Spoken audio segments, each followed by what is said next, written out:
দেখবেন রমজান আসতেছে, ইমানদারকে সহযোগিতা করবে তো দূরের কথা, কেমনে ধান্দা করে পেঁয়াজের দাম বাড়াবে, মরিচের দাম বাড়াবে, ওই ধান্দা করে। একটা বেগুনি সারা বছর বেচে 10 টাকা, রমজান আসলে 15 টাকা। তাও একটা বেগুনকে 50 পিস বানায়, তারপর বেগুনি বানায়। ভিতরে বেগুনের ছাল ফাঁকরা নয়, উপরে খালি বেসন আর বেসন। আছে না নাই? অথচ ভিন্ন ভিন্ন দেশগুলোতে দেখেন, আরব দেশগুলোতে যেয়ে দেখবেন মানুষ রোজাদারকে কি পরিমাণে খেদমত করে, মেহমানদারি করায়। একমাত্র বাংলাদেশ যেই দেশে রমজান আসে রোজাদারদেরকে আরো বেশি ধান্দাবাজি করে এদেরকে ঠকায় এদেশের মানুষরা। সিন্ডিকেট করে ব্যবসায় যারা আলুর দাম, পেঁয়াজের দাম, মরিচের দাম, ডিমের দাম, আর ডিম যেটা মুরগি পারে ফ্রি, ওইটার দাম পর্যন্ত 65, 70, 60 টাকা হালি।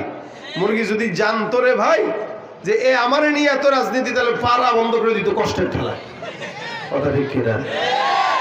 যেখানে যাই ভেজালেতে ভরে গেছে দেশটায়, ব্যবসায়ীরাও রাতারাতি কালো টাকায় হাত লাগায়।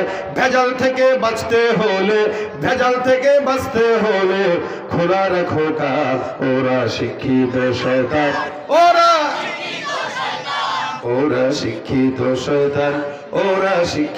শয়তান। ঠিক না বেঠি? কষ্ট হইতেছে ভাই আমার, যারা সমাজে সুদের কারবারি করে তারা মুসলমান না বেঈমান? জোরে বলেন। বেঈমান তো না, বরং কুকুরের চাইতেও খারাপ। এ ভাইরা আমার, আল্লাহর নবী ডাক দিয়া বলে, এই বেঈমানটা সারা জিন্দেগি গুনাহ করলো, মানুষকে ঋণ দিয়া বেড়াইতো, সুদ মুক্ত ঋণ। আল্লাহর বান্দা কেউ যদি না দিতে পারতো তাকে মাফ করে দিত।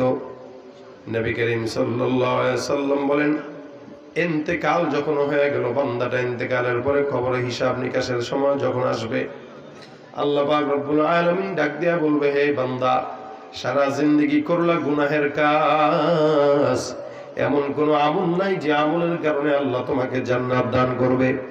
এ ফেরেশতারা খুঁজতে থাকো, এই বান্দাটার এমন করে ইবাদত আছে যে ইবাদতের কারণে বান্দাকে জান্নাতে দেওয়া যায়। নবী করিম সাল্লাল্লাহু আলাইহি সাল্লাম বলে, আল্লাহর ফেরেশতারা খুঁজতে খুঁজতে হঠাৎ করে বান্দার আমল বের করবে। আল্লাহকে ডাক দিয়া বলবে, মালিক, এই বান্দাটার একটা আমল পাওয়া গেছে, যে আমলটা হইলো বান্দা প্রতিনিয়ত একজন বান্দাকে ঋণ দিয়া বেড়াইতো, এলাকার মানুষদেরকে সহযোগিতা করত। কেউ যদি তার ঋণ পরিশোধ করতে পারত তাহলে কোনো সমস্যা নেই, আর কেউ যদি পরিশোধ করতে না পারত, আল্লাহর বান্দাটা ওইদেরকে মাফ করে দিত। আমার পয়গম্বরকে আল্লাহর হাবিব সাল্লাল্লাহু আলাইহি ওয়াসাল্লাম বলেন, আল্লাহ পাক ফেরেশতাদেরকে জিজ্ঞাসা করবে, ফেরেশতার দল, বলো বান্দার দিলের মধ্যে দয়া বেশি নাকি আমি আল্লাহর দয়া বেশি? আল্লাহর ফেরেশতারা বলবে, আল্লাহ তোমার দয়া বেশি। আপনাদের কি মনে হয় দয়াটা কার বেশি?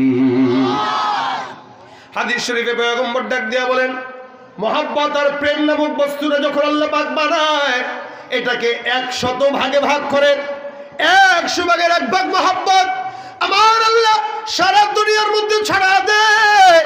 বাকি থাকলো 99 ভাগ মহব্বত।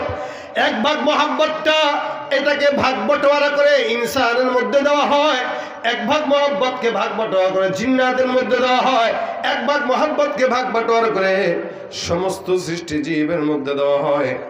1 ভাগ মহব্বতের ছিটে ফোটা নেওয়ার পর স্বামীর প্রতি বিবির যদি এতটুকু মহব্বত, 1 ভাগ মহব্বতের ছিটে ফোটা পাওয়ার পর যদি সন্তানের প্রতি বাবার এতটুকু মহব্বত, 1 ভাগ মহব্বতের ছিটে ফোটা পাওয়ার পর যদি সন্তান বা মা বাবার প্রতি এত মহব্বত, তাহলে বাকি থাকলো 99 ভাগ মহব্বত।